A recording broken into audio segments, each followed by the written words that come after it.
আচ্ছা কোনছে আল্লাহ বড় না মানুষ বড়? ধরো গাদা, তুই কার হাতে কার জোড়া দেশ? কোড়ায় আল্লাহ আর কোড়ায় মানুষ। যেটা কবার কইছে ওইটা কন। আল্লাহ বড় না মানুষ বড়?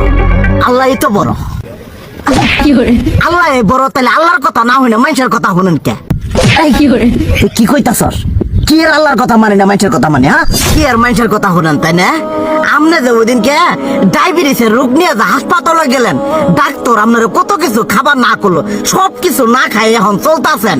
তাহলে আল্লাহ যে আপনারে কইছে যে হারাম খাবার না, সুদ খাবার না, কই আপনি তো কাম কাজ বাদ দিয়ে এলাকার আমাদের টাকা পয়সা না গায়ে খালি ওইলে দিয়েই খান, নিজেরা টেও হালাল ভাবে কামাই করেন না, ওই সুদও তো না করে টাকা করে লাভ আহে ওইলে দিয়ে দিয়ে চলেন আর পেটা বড় বানাইছেন। শুনেন একটা কথা কই, হারামের কোনোদিন আরাম নাই।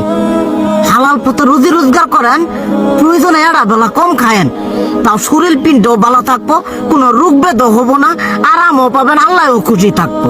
তুই আমার এইভাবে বুঝাবি আগে কইলি না কে? আসলে এই বিষয়টা তো আমি কখনো মাথায় এইভাবে নিইনি যে আমাদের কখনো ডাক্তার নিষেধ করলে ঠিকই আমরা নিষেধ মানি, কিন্তু উপর আল্লাহ যে কত কিছু নিষেধ করে দিয়ে সেটা মানি না। আর এই যে হারাম পথে টিয়া পয়সা কামাই করতেছেন, শরীরের মধ্যে দুনিয়া রোগ বেত হয়েছে, দেখা যাইতেছে যা টিয়া হারাম পথে কামাই করতেছেন তার তো বেশি টিয়া মনে করেন জ্বলে যাইতেছে গা বেশি। আজকের পর থেকে আমি আর এই হারাম সুদ খামো না, আমি হালাল পথে চলবো, হালাল টাকা পয়সা ইনকাম করবো। এতে করে যদি একবেলা কমও খাইতে হয় তবুও খামো, তবু আমি আর এই হারাম পথে চলবো না। আচ্ছা ঠিক আছে।